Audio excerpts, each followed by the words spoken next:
अभी न्यूज़ में use of AI पे काफ़ी आर्टिकल्स आ रहे हैं, क्या है? कौन से केस में भगत सिंह को फांसी दी गई थी? तो एक्सट्रिंसिक एंड इंट्रिंसिक डिसिप्लिन, आपको इन दोनों में से कौन सा ज़्यादा पसंद है?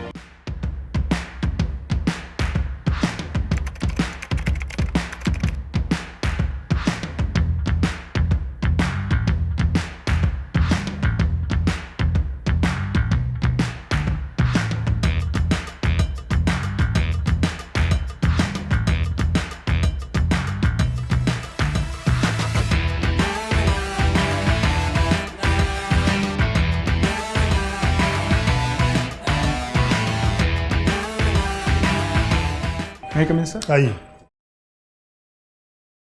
नमस्ते sir. Please sit down. Thank you sir. Pawan, yes sir. आपने कंप्यूटर साइंस में किया है यस ग्रेजुएशन, फिर आप प्रशासनिक सेवा में क्यों आना चाहते हैं? और सर ग्रेजुएशन करने के बाद एक्चुअली मेरा स्टार्टिंग से 12th क्लास से ही था कि सिविल सर्विसेज से जाना है, बट मैंने पिताजी से बात करी इस बारे में, तो उन्होंने बोला कि बीटेक कर लीजिए, तो उससे ये रहेगा कि आप सिविल सर्विसेज का अटैम्प्ट तो देते रहेंगे, साथ में जो है आपको एक जॉब सिक्योरिटी भी हो जाएगी इन केस अगर कल को नहीं होता है, इन दैट केस एक बैकअप के लिए। तो engineering was your backup? Yes sir, kind of.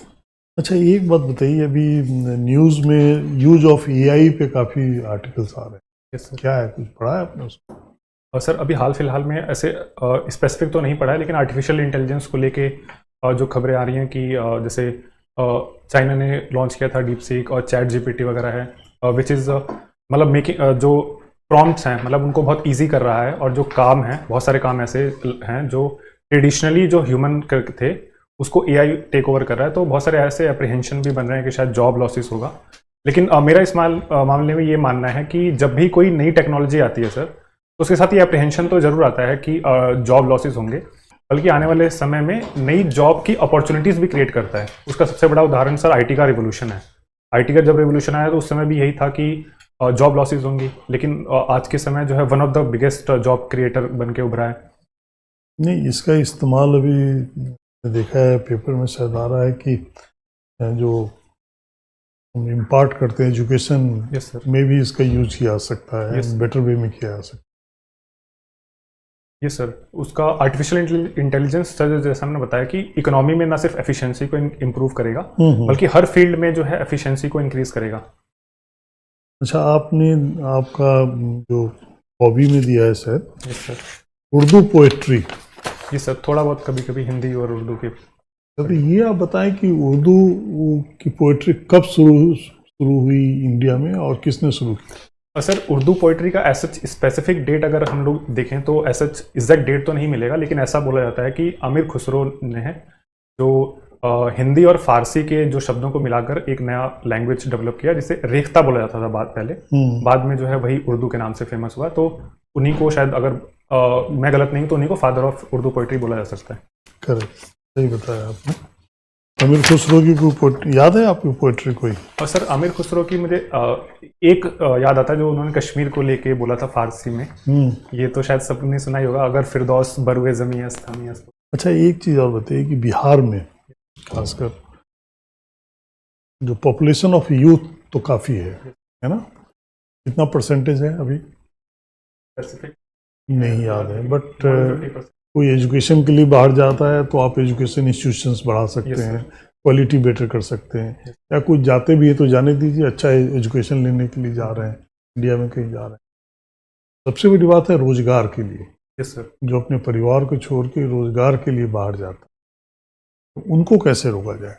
और सर रोजगार के लिए सबसे प्रमुख तो ये है कि जो इंफ्रास्ट्रक्चर डेवलपमेंट के लिए जो इन्वेस्टमेंट किया जा रहा है गवर्नमेंट के द्वारा, जैसा कि आई थिंक 15 से 20% ऑफ द बजट बिहार का जो है वो इंफ्रास्ट्रक्चर डेवलपमेंट के ऊपर जा रहा है।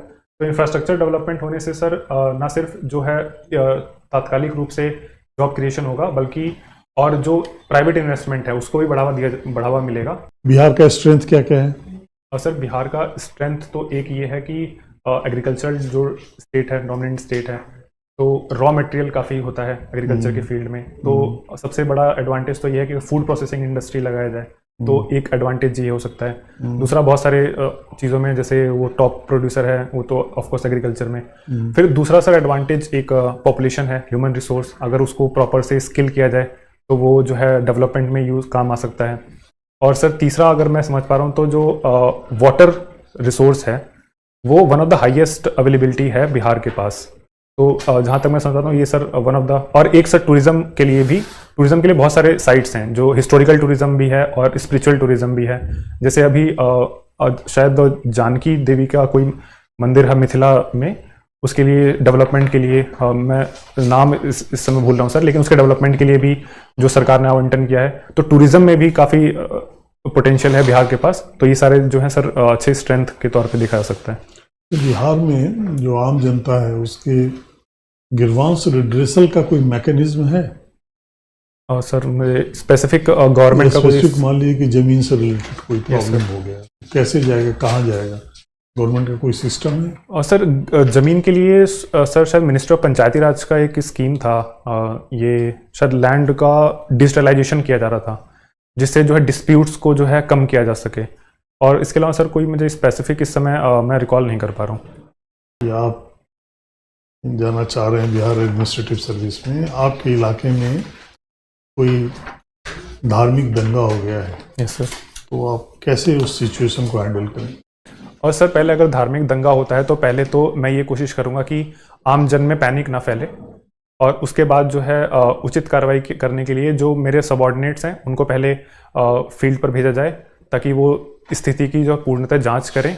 और उसके बाद जो है और जितने रेमेडीज़ हैं, जैसे कानूनी तौर पे जैसे सेक्शन 144 का इम्पोज करना, जो अभी शायद बीएनएस में कुछ और हो गया, मैं एग्जैक्टली ध्यान नहीं कर पा रहा हूँ, इस तरह की चीज़ें। और मतलब ये करके ताकि जनता आम जन में पैनिक ना फैले और कम से कम जो है वो हानि हो। आइडियल पर्सन आपके हैं भगत सिंह। Yes sir. तो शुक्ला जी का और भगत सिंह का क्या कनेक्शन है? और सर एज सच कोई वैसे कनेक्शन नहीं है लेकिन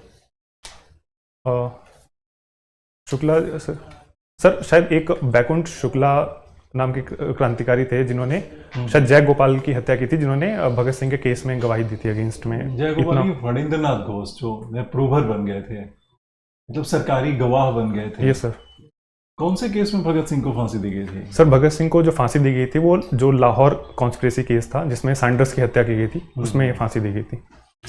ठीक है, दैट्स गुड। तो आप बीपीएससी में अपियर हो रहे हैं? Yes sir. तो ये शुक्ला जी यस जिन्होंने उस प्रूवर की हत्या की थी, ये बिहार के क्रांतिकारी थे। और सर मुझे एग्जैक्ट जगह का नहीं पता था, बस मैंने थोड़ा पढ़ा था कि वो कोई थे। तो मैंने सिर्फ शुक्ला ही कहा था, तो अच्छा हुआ कि आपका presence of mind, that's good that you record, आपने सुना और उसको अच्छा एक चीज बताइए कि भगत सिंह आपको क्यों प्रभावित करते हैं? क्योंकि हमारा देश जैसे ऐसा एक आम धारणा है कि जो गांधीयन फिलॉसफी है पैसिफिज्म की, यस सर, उसको एक काफी मान्यता है। तो भगत सिंह तो बिल्कुल उल्टी दिशा में चल रहे थे। महात्मा गांधी उनके कई कारनामों को अप्रूव नहीं करते थे। तो आपके ये कैसे आदर्श हैं, कैसे बने, और कौन सी चीजें उनकी आपको आदर्श लगती हैं? और सर मुझे ऐसा लगता है कि भगत सिंह के बारे में बहुत लोगों को जो है वो थोड़ा गलत इन्फॉर्मेशन है कि वो वायलेंस के सपोर्टर थे, बल्कि उनका एक कोट है कि bombs and pistols do not make a revolution. Revolution जो है वो विचारों के आधार पर होता है। और ये बात आपको भी ज्यादा इन्फॉर्मेशन नहीं है, वो कार्ल मार्क्स के विचारों से बहुत प्रभावित थे, तो सामाजिक क्रांति को एक अलग धरातल पे बात कर रहे थे जो वैचारिक तौर पे होगी। Right sir. लेकिन दूसरा जो था उसमें हिंसा का सहारा लेना, जो कि वो जो रिपब्लिकन आर्मी थी और बाद में जो इंडियन रिपब्लिकन आर्मी बनी, तो उनका वो लूटना, खजानों को लूटना, आक्रमण करना, और जो लोग गलत काम कर रहे थे उनकी हत्या करना, जैसे सैंडर्स को मारा गया। तो ये सब हिंसा नहीं थी, तो फिर वो बम पिस्तौल की जरूरत क्या थी? असेंबली में बम फेंकना, सैंडर्स को मारना, या ऐसे उनकी गतिविधियां कर रहे थे लोग। काकोरी में उन्होंने ट्रेन को जो लूटा, उन्होंने नहीं लूटा लेकिन उनकी विचारधारा के लोगों ने लूटा। तो अभी आप कह रहे हैं कि लोगों को गलत धारणा है, गलत जानकारी है। सर जो बॉम्ब उन्होंने सेंट्रल असेंबली में फेंका था, उनके पीछे उनकी मंशा किसी की हत्या करना नहीं था। उन्होंने अपनी जो जीवनी है, ठीक है, लेकिन हिंसा का रास्ता तो अपनाते थे लोग, क्रांतिकारी। सर हिंसा का रास्ता अपनाते थे, लेकिन उसी में इसीलिए लोगों को गलत इंफॉर्मेशन है, इसीलिए सर भगत सिंह बाकी सब क्रांतिकारियों में से एक अलग धारणा से निकल के आते हैं, क्योंकि वो एक अच्छे रीडर भी थे और विचारों के आधार पर जो है क्रांति को बढ़ावा देने के पक्ष में ज्यादा थे। कैसे आपको लगता है कि अच्छे लीडर थे? सर अच्छे रीडर इसलिए थे क्योंकि मैंने जैसे उनकी जीवनी पढ़ी थी तो मुझे पता लगा कि जिस दिन फांसी होने वाली थी उनको, उसी दिन जो है वो रिवोल्यूशनरी लेनिन बुक पढ़ रहे थे जस्ट फांसी से 1 घंटा पहले। एक अच्छा लीडर फांसी के 1 घंटा पहले अगर जीवनी पढ़ता है अगर लेनिन की, तो वो अच्छा लीडर होता है। नहीं सर, इस वजह से रीडर सर, मैंने रीडर बोला। रीडर, यस सर रीडर का मतलब ये मैंने जस्ट एग्जांपल दिया ये जानने के लिए कि मतलब जो फांसी से पहले भी मतलब उसको पता है कि मरने जा रहे हैं, फिर भी जो है वो पढ़ रहा है, तो एक अच्छा रीडर हो वही पढ़ सकता है वो फांसी से 1 घंटा पहले। ठीक है, और कौन सा गुण जो 1 घंटा पहले फांसी के पहले पढ़े वो अच्छा रीडर है? एक तो ये बात आपको प्रभावित की, और क्या प्रभावित किया? और सर दूसरा मुझे एक प्रभावित किया कि बहुत बार ऐसा होता है कि हम लोग कुछ अपने सिद्धांत बना लेते हैं, लेकिन जैसे ही विपरीत परिस्थितियां आती हैं उन सिद्धांतों से हट जाते हैं। लेकिन भगत सिंह का एक सिद्धांत था कि वो एक नास्तिकता के समर्थक थे। हालांकि उन्होंने ये नहीं बोला कि गॉड एग्जिस्ट करता है या नहीं, लेकिन उन्होंने बोला कि मैंने जीवन भर जो है वो मतलब ईश्वरवाद में बिलीव नहीं किया। बट जब उनकी फांसी होने वाली थी तो जो उनके शायद जेलर थे उन्होंने बोला था अंतिम समय में प्रार्थना करने के लिए। तो कितनी उम्र थी जिस समय फांसी? सर उनकी उम्र 23 साल और कुछ 5 या 6 महीने थी। 23 साल की थी। हमारे देश में इतने सारे कोऑपरेटिव मूवमेंट्स हैं, जैसे अमूल तो एक बड़ा उसका उदाहरण है, और भी बहुत सारे कोऑपरेटिव मूवमेंट सक्सेसफुल है। अभी सेंट्रल गवर्नमेंट ने हाल ही में लेके कोऑपरेटिव्स को लेकर एक कानून भी बनाया हुआ है, राइट सर, और इसको अन्य क्षेत्रों में विस्तार की योजना बनाई जा रही है। बिहार में जहां पर आप जा रहे हैं वहां पर कोऑपरेटिव मूवमेंट कहां तक सफल है? और सर मुझे इसका स्पेसिफिक इंफॉर्मेशन नहीं है सर इस बारे में। कोई ऐसा बिहार में क्रियाकलाप, वेंचर या कोई बिजनेस एक्टिविटी जो कोऑपरेटिव मूवमेंट का एक अच्छा उदाहरण हो? सर मैं अभी नहीं रिकॉल कर पा रहा हूँ। आपने हर रेलवे स्टेशन पे, यहाँ तक कि दिल्ली के भी रेलवे स्टेशन पे सुधा यस सर दुग्ध योजना का देखा है स्टॉल? इस अच्छा सुधा सर, तो वो तो एक दूध का है, वो तो शायद है बिहार बेस्ड, राइट? तो क्या है, कैसे होता है, कौन चलाता है उसको? सर सुधा क्या है, कौन है उसका मालिक? और सर जैसे अमूल की तरह ही वो भी एक कोऑपरेटिव बेस्ड ऑर्गेनाइजेशन है जो किसानों से जो है दूध लेकर उसको प्रोसेस करके देन मार्केट में बेचते हैं। मैंने यही सवाल पूछा था, किसी कोऑपरेटिव मूवमेंट के किसी एक उदाहरण को आप बिहार से जानते हैं? सर मैं अभी उस समय याद नहीं कर पा रहा था। Thank you. Discipline is your strength. Yes sir. कैसे कैसे आप, क्या आपको एक्सपीरियंस हुआ इस चीज़ के बारे में? सर किससे? डिसिप्लिन के बारे में आप कह रहे हैं आपकी स्ट्रेंथ है। Yes sir. तो आप इसको कैसे फील करते हैं? और सर डिसिप्लिन मैंने कैसे कहते हैं कि मेरा डिसिप्लिन अच्छा है? सर डिसिप्लिन मैंने इसलिए बोला स्ट्रेंथ है क्योंकि जो मेरे दिन के जो काम हैं वो मोस्टली सेम टाइम पर ही मैं परफॉर्म करना पसंद करता हूँ। जैसे सोने का समय सेम, उठने का समय सेम, और अगर कुछ एक्सरसाइज करनी है उसका भी समय सेम, और खाने का समय सेम, और पढ़ाई के लिए जो स्पेसिफिक टाइम अलॉट करता हूँ मैं उसी समय में पढ़ता हूँ। तो इसलिए सर मैंने सोचा कि डिसिप्लिन मेरा एक स्ट्रेंथ हो सकता है। तो इम्पोज डिसिप्लिन होता है जो बाहरी लोग या सर्कमस्टांसेस की वजह से लगाया जाता है, और एक इंट्रिंसिक डिसिप्लिन होता है। तो एक्सट्रिंसिक एंड इंट्रिंसिक डिसिप्लिन, आपको इन दोनों में से कौन सा ज़्यादा पसंद है? और सर मुझे इंटरनल ज़्यादा पसंद है, कि जो अंदर से आता है, क्योंकि उसमें जो है आप कोई फोर्स नहीं कर रहा है हमको, हम अपने आप से एक्शन ले रहे हैं, तो वो ज़्यादा बेहतर है। तो इंट्रिंसिक डिसिप्लिन को लाने के लिए कहीं ना कहीं सपोर्ट लेना पड़ता है एक्सट्रिंसिक डिसिप्लिन का, कि पहले बाहर से आएगा फिर धीरे धीरे आदत पड़ती है? और सर दोनों तरीके से हो सकता है। अगर आप इंट्रिंसिक मतलब अपनी तरफ से एक्शन लेते हैं, कॉन्शियस एफर्ट लगा के, उसमें भी आप हो सकते हैं। और अगर जैसे मान लीजिए कोई एग्ज़ाम है या फिर पास में आ गया है, तो वो एक एक्सटर्नल एनवायरनमेंट भी क्रिएट करता है जिससे उससे भी डिसिप्लिन आ सकता है। तो दोनों तरीके से हो सकता है। ओके, आपके फादर टीचर है? Yes sir. तो आपने कई बार सुना होगा कि लिटरेसी रेट बढ़ाने की ज़रूरत है। Yes sir. आपके फादर ने कहा होगा, या आपकी बातचीत हुई होगी, या आप सुनते भी होंगे आपस में इधर उधर। तो बिहार में लिटरेसी रेट को और कैसे बढ़ाया जा सकता है? पहले तो काफ़ी इम्प्रूव हो चुका है। Yes sir. और कैसे बढ़ सकता है? और सर बिहार में और स्कूल्स खोल कर, जैसे अभी जो शिक्षक भर्ती के लिए जो बिहार सरकार ने योजना लाई है, टीआरई के लिए जो ज़्यादा शिक्षकों को भर्ती की जा रही है, और साथ में जो बिहार का बजट है उसमें भी अराउंड 20% एलोकेशन एजुकेशन को दिया जा रहा है। तो जैसा सर आपने बताया कि 2011 के कंपैरिजन में जो अभी हाल ही में सेंसस हुआ था, कास्ट सेंसस, उसमें निकल के आया कि 78 या 79% तक लिटरेसी रेट ऑलरेडी पहुंच गई है। तो जो प्रयास चल रहे हैं वो आई थिंक इनफ हैं कि आने वाले 10 साल में जो है वो 90% शायद लिटरेसी रेट क्रॉस कर सकती है। हाँ, तो क्या क्या स्टेप्स लेंगे जो ग्राउंड लेवल पे लिए जाएंगे? सर ग्राउंड बजट तो आ गया, ठीक है। Yes sir. अब इसको ग्राउंड लेवल पे इम्प्लीमेंट करने के लिए आप क्या क्या एडवाइस करेंगे सरकार को, कि ये करिए या ये करिए? और सर पहले तो ये बोलूँगा कि जो जिला स्तर पर जो है हर जिला में जो है अच्छे स्कूल्स जो गवर्नमेंट स्कूल्स हैं उनको इम्प्लीमेंट किया जाए, और जो गांव तक जो है जहां तक अभी तक शिक्षा नहीं पहुंच पाई है, मतलब जैसे गांव के लोगों को जो है एक मतलब डिस्ट्रिक्ट हेडक्वार्टर्स तक जाना पड़ता है कभी कभी, तो वहां तक भी जो है अगर स्कूल की व्यवस्था पहुंचती है तो ज़्यादा बेहतर होगा। और बाकी का फीमेल एनरोलमेंट को कैसे बढ़ाया जा सकता है, उनका भी बड़ा प्रॉब्लम है। मेल और फीमेल के लिटरेसी रेट में फ़र्क है। Yes sir. तो उसका भी तो बूस्ट देना चाहिए। Right sir. कैसे देंगे? और सर फीमेल एनरोलमेंट को बढ़ाने के लिए एक स्पेसिफिक, जैसे अभी मैंने बताया कि जो घर से बहुत दूर जब स्कूल होता है तो ज़्यादातर जैसे इंडियन सोसाइटी ऐसा है कि मतलब जो लड़कियों को जो है दूर भेजना प्रेफर नहीं करते हैं। तो अगर जितना ज़्यादा से घर से पास में जो स्कूल कॉलेजेस होंगे, या फिर जो बालिकाओं के लिए छात्रावास की व्यवस्था है जो बेहतर तरीके से, जिसमें सिक्योरिटी अच्छी हो और सुविधाएं अच्छी हो, इन दोनों को इम्प्लीमेंट करके और उनको मतलब एनरोलमेंट रेशियो बढ़ाया जा सकता है और लिटरेसी रेट को इम्प्रूव किया जा सकता है।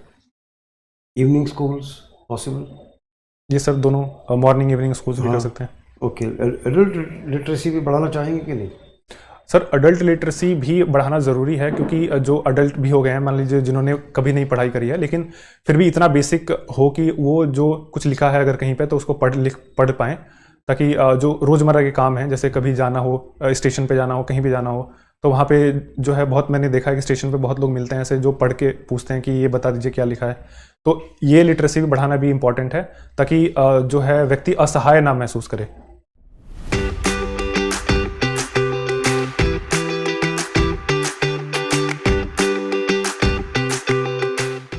आपको नॉलेज है चीज़ों को, बट बहुत अच्छे ढंग से प्रेजेंट नहीं कर पाते हैं आप, ठीक है, तो उस पर थोड़ा सा आपको ध्यान देने की ज़रूरत है।